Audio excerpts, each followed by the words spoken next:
یہ شہر کسی جنت سے کم نہیں تھا۔ اس شہر کی خوبصورتی نے جیسے مجھ پر سحر طاری کر لیا تھا۔ سچ کہوں تو اس کی خوبصورتی بیان سے باہر ہے۔ دور دور تک پھیلے پہاڑ اور ان پہ بسنے والے پہاڑی لوگ، ان کے رہن سہن، سبھی چیزیں بہترین تھیں۔ میں جس گیسٹ ہاؤس میں ٹھہرا ہوا تھا، اس کے مشرقی حصے میں ایک چھوٹی پہاڑی پر بالکل آخر کی جانب ایک چھوٹا سا گھر تھا۔ یہ 2 کمرے اور ایک ہال والا پکا مکان تھا۔ یہاں آس پاس کوئی دوسرا گھر نہیں تھا۔ پکی سڑک یہاں سے لگ بھگ 2 کلومیٹر دور تھی، جہاں سے اوپر اس گیسٹ ہاؤس تک آنے کے لیے ایک چھوٹی سی پگڈنڈی بنی ہوئی تھی۔ اس گیسٹ ہاؤس کے مالک مسعود احمد بڑے ہی ملنسار آدمی تھے۔ دراصل یہ گیسٹ ہاؤس انہوں نے 25 سال پہلے خریدا تھا۔ گیسٹ ہاؤس کے علاوہ شہر میں ایک دوسرا گھر بھی تھا، جہاں وہ اپنی بیوی کے ساتھ رہتے تھے۔ مسعود صاحب کی عمر 50-60 کے قریب ہوگی۔ مجھ سے بڑے تھے، اس کے باوجود ان سے میری دوستی سی ہو گئی تھی۔ وہ ہمیشہ میرا حال چال پوچھنے آ جایا کرتے تھے، اور میں بھی کبھی کبھار ان کے ہاں چائے پینے چلا جایا کرتا۔ میں گیسٹ ہاؤس سے نکلتا اور گھومتا ہوا گھنٹوں تک بیٹھا قدرتی نظاروں سے لطف اندوز ہوتا۔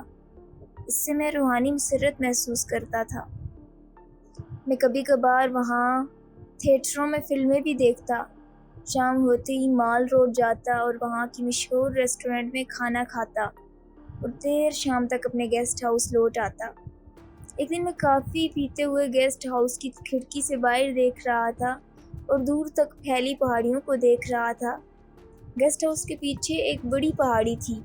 میں نے سوچا آج کہیں نہیں جاتا، اسی پہاڑی پر چڑھائی کرتے ہیں اور اس طرف کے حسین نظاروں کو دیکھتا ہوں۔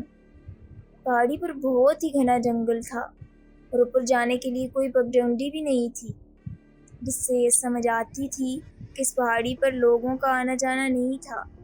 جنگل میں راستہ بناتے ہوئے میں اوپر چڑھنے لگا۔ بڑے پیڑوں کے ساتھ ساتھ کئی چھوٹے چھوٹے پودے اور جھاڑیوں نے پہاڑ کو بالکل ڈھک لیا تھا، جس وجہ سے راستہ بنانا کافی مشکل ہو رہا تھا۔ کئی گھنٹوں کی مشقت کے بعد میں پہاڑی کے اوپر پہنچ گیا۔ مجھے یہاں اس واحد گھر کو دیکھ کر تعجب ہوا کہ یہاں ایک چھوٹا سا گھر موجود تھا۔ گھر کو دیکھنے سے لگ رہا تھا کہ یہ کئی سالوں سے خالی پڑا ہوا ہے۔ گھر کے دروازے ٹوٹ چکے تھے اور اندر سے خالی تھا۔ کئی سالوں سے بند پڑے رہنے کی وجہ سے اندر کافی گندگی اور مکڑیوں نے جالے بنا رکھے تھے۔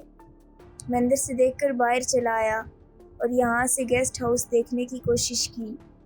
پہاڑی کے بیچ بنا یہ گھر ہمارے گیسٹ ہاؤس سے نظر نہیں آتا تھا۔ یہاں ہمارے گیسٹ ہاؤس والے پہاڑی کی زمین نیچے گہرائی کی جانب تھی، اس پر پیڑوں کے بجائے چھوٹی چھوٹی گھاس اگی ہوئی تھی۔ میری توجہ کا مرکز یہ گھر تھا۔ گھر کی دیواروں پر جنگلی بیل پھیل گئی تھی۔ گھر کے سامنے پتھر کی ایک بینچ بھی تھی۔ حیرت کی بات یہ تھی کہ اس پتھر کی بینچ پر نہ تو ابھی تک کوئی کائی جمی تھی اور نہ ہی جنگلی پودوں نے اسے گھیرا ہوا تھا۔ وہ بالکل صاف لگ رہی تھی۔ میں وہیں بینچ پر بیٹھ گیا اور دور دور تک ان پہاڑوں کے نظارے دیکھنے لگا۔ میں کئی گھنٹوں تک وہیں بیٹھا رہا۔ اب شام ڈھل چکی تھی۔ میں واپس نیچے اپنے گیسٹ ہاؤس آ گیا۔ پہاڑی چڑھنے اور اترنے کی وجہ سے میں کافی تھک گیا تھا۔ میرے بدن کے ہر حصے میں درد ہو رہا تھا۔ نیچے آتے ہی میں سو گیا۔ اچانک آدھی رات کو بانسری کی دھن نے میری نیند توڑ دی۔ یہ مدہوش کرنے والی دھن اسی پیچھے والی پہاڑی سے آ رہی تھی جہاں میں دن کو گیا تھا۔ میں گیسٹ ہاؤس کے پیچھے موجود باغیچے میں آ گیا۔ بانسری کی دھن اب اور صاف سنائی دے رہی تھی۔ مجھ پر اس بانسری کا سیر طاری ہو گیا۔ دھن مجھے سیر زدہ کر رہی تھی۔ میرے اندر اوپر جانے کی خواہش پیدا ہو رہی تھی۔ اس خواہش کے باوجود میں اوپر نہیں گیا۔ بھلا اس رات کے وقت اوپر جانا خطرے سے خالی نہیں تھا، کیونکہ وہ جنگل تھا اور جنگل میں زہریلے جانور ہوتے ہیں۔ میں صبح جانے کا فیصلہ کر کے سو گیا۔ اگلی صبح جب میں اٹھا تو میرے ذہن میں وہ بانسری کی دھن بار بار گھوم رہی تھی۔ میں صبح پھر سے اس پہاڑی پر جانا چاہتا تھا، لیکن میں کافی تھکان محسوس کر رہا تھا۔ میں نے اپنے لیے کافی بنائی، کافی پیتے ہوئے اپنے باغیچے میں بیٹھا اوپر جانے کے بارے میں سوچتا رہا۔ میں نے طے کیا کہ میں دوسرے دن وہاں چلا جاؤں گا۔ پھر میں تیار ہو کر اپنی بوریت کو دور کرنے بازار چلا گیا۔ میں کئی دنوں سے مسعود صاحب سے نہیں ملا تھا، اسی لیے ان سے ملنے ان کے گھر پر چلا گیا۔ ہم دونوں چائے کے ساتھ دیر تک ادھر ادھر کی باتیں کرتے رہے۔ پھر میں نے انہیں رات کو گیسٹ پہاڑی سے آتے ہی بانسری کی مدھم دھن کے بارے میں بتایا۔ یہ سنتے ہی ان کے چہرے پر ایک خوف کا سایہ سا لہرا گیا۔ انہوں نے کہا، کیا آپ نے وہ قاتل دھن سنی؟ آپ ٹھیک تو ہیں؟ آپ کو کچھ ہوا تو نہیں؟ میں کچھ بول پاتا اس سے پہلے ہی وہ بول پڑے۔ وہ پھر سے لوٹ آئی۔ پھر میں ان سے پوچھنے لگا کہ آخر ماجرا کیا ہے؟ وہ کافی دیر تک سوچتے رہے اور بولے، شازیہ نام کی ایک لڑکی رہتی تھی۔ وہ بے حد خوبصورت اور نیک دل کی تھی۔ وہ امیر اور اونچے خاندان سے تھی۔ وہ ہمیشہ اپنے والدین کی ہر بات مانتی تھی۔ قریبی دنیا سے بالکل انجان تھی۔ اس کی شادی کی عمر ہوئی تو ماں باپ نے برابر کے خاندان میں شادی کر دی۔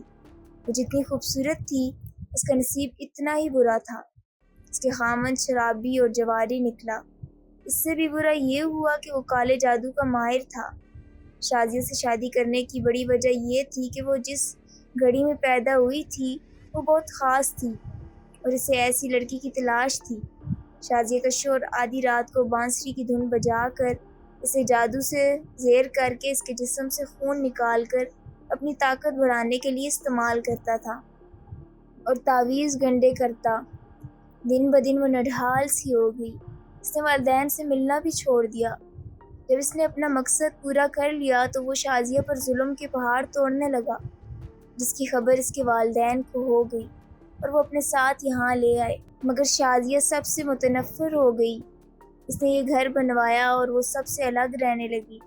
ایک دن شازیہ کے ماں باپ اپنے گھر مردہ پائے گئے۔ شازیہ کو خبر پہنچی مگر وہ نہ آئی۔ گاؤں والوں نے آخری رسومات ادا کر دیں۔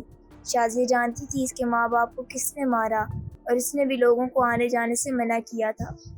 کچھ برے لوگوں کی نظروں میں وہ آ گئی تھی۔ ماں باپ کا سایہ سر سے اٹھ گیا۔ وہ ایک لاوارث لڑکی تھی۔ وہ اکثر اپنے گھر کے آگے پتھر کے بینچ پر بیٹھ کر چاندنی رات میں بانسری بجایا کرتی۔ وہ اس پہاڑی سے کبھی نیچے نہیں اتری۔ اس کے والدین راشن اور ضروری سامان بھجوا دیا کرتے تھے۔ اس وقت اس پہاڑ پر جنگلوں میں آس پاس کے لوگ لکڑی اور پھل پھول اکٹھا کرنے جایا کرتے تھے۔ شازیہ کی دھن پورے جنگلوں میں دور دور تک پھیل جاتی۔ لوگ اپنا کام کرتے ہوئے اس مدھم آواز کو سنتے رہتے۔ لوگ جب شازیہ کے گھر آگے سے گزرتے تو اسے پھل پھول دیتے، جیسے وہ تحفہ سمجھ کر لے لیا کرتی۔ ان سب کے باوجود اس کا دل خوش نہیں تھا۔ وہ بانسری بجاتی رہتی۔ ہر انسان کو اپنے جیسے لوگ ہی اچھے لگتے ہیں اور اپنے جیسے لوگوں میں خوش رہتے ہیں۔ خدا جانے کیا ہوا، ایک دن جب پہاڑ پر لوگ کام کی غرض سے گئے تو دینا ناتھ، جو شازیہ کا شوہر تھا، درخت کے ساتھ لٹکا ملا۔ یوں لگتا تھا جیسے بہت برے طریقے سے مار کر نشان عبرت کے طور پر لٹکا دیا گیا تھا۔ اس دن شازیہ کسی کو نہ ملی، نہ اس کا کوئی پتہ چلا۔ ہاں، مگر بانسری کی دھن پہاڑی پر سنائی دینے لگی۔ 2-3 لوگ پہاڑی پر جہاں سنگی بینچ تھا سر پٹک پٹک کر مرے ہوئے ملے۔ اس کے بعد لوگوں نے اوپر جانا چھوڑ دیا۔ اس کے بعد کئی سال بیتے، کوئی دھن سنائی نہیں دی۔ اب تم کہہ رہے ہو کہ وہ دھن تم نے سنی ہے، اس کی کوئی وجہ ضرور ہوگی۔ مسعود صاحب، کیا آپ نے یہ سب خود دیکھا؟ نہیں، میں نے لوگوں سے سنا ہے لیکن یقین نہیں کیا۔ ایک دن میں پہاڑ پر گھر دیکھنے گیا، وہاں مجھے وہ پتھر کے بینچ پر بیٹھی نظر آئی۔ اس کے بعد میں نے وہاں جانے کی ہمت نہیں کی۔ اس کہانی کو سن کر میرے اندر عجیب سی کیفیت پیدا ہو گئی۔ میرے بدن کا روم روم کانپنے لگا۔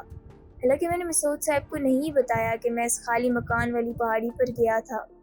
میرے دل میں ایک ڈر سا پیدا ہو گیا، شاید کہیں میں نے ہی تو کوئی غلطی نہیں کر دی۔ میرا دماغ کئی طرح کی باتیں سوچنے پر مجبور ہو گیا۔ مسعود صاحب نے مجھ سے کہا کہ اگر میں چاہوں تو وہ میرے رکنے کا بندوبست شہر میں ہی کہیں کر دیں، لیکن میں ان کے سامنے ڈرپوک نہیں بننا چاہتا تھا۔ میں نے کہا، آپ بے فکر رہیں۔ میں اپنے گیسٹ ہاؤس آ گیا۔ میں نے باغیچے کی طرف کی ساری کھڑکیاں بند کر دی۔ رات کو ڈر کے مارے مجھے نیند نہیں آئی۔ کیا آج بھی وہ مجھے اپنی دھن سے بلانے کی کوشش کرے گی؟ سے ادھیڑ بن میں پڑا میں سو گیا اور میری نیند رات کو 1 بجے کھلی۔ مجھے ایک مدہوش کر دینے والی دھن کی آواز میرے کانوں میں سنائی دی۔ میں اپنے ہوش حواس کھونے لگا۔ میں نے اپنے کان بند کر لیے۔ اگلی صبح ہی میں نے واپس اپنے گھر جانے کا فیصلہ کر لیا۔ میں نے اپنے سامان پیک کیا اور اپنے روم کی کھڑکی سے اس پہاڑ کو دیکھا۔ وہ مجھے دیکھ رہی ہوگی۔ میرے بدن میں ایک سرد لہر دوڑ گئی۔ مجھے لگا جیسے وہ مجھے دیکھ رہی ہو اور ہوا کے دوش پر قاتل دھن مجھ پر سحر طاری کر رہی ہو۔ ہمیشہ کے لیے اس گاؤں پر الوداعی نظر ڈالتے ہوئے میں نے اونچی پہاڑی کو دیکھا تو ہوا میں معلق مجھے کوئی وجود نظر آیا۔ اس کے ہاتھ میں کچھ تھا جسے وہ اپنے منہ کے قریب لائی اور پھر وہی دھن سنائی دینے لگی۔ میں تیز قدموں سے بس اسٹینڈ کی طرف چل پڑا اور اسی لڑکی کے بارے میں سوچنے لگا، مگر واپس لوٹنے کی مجھ میں ہمت نہیں تھی۔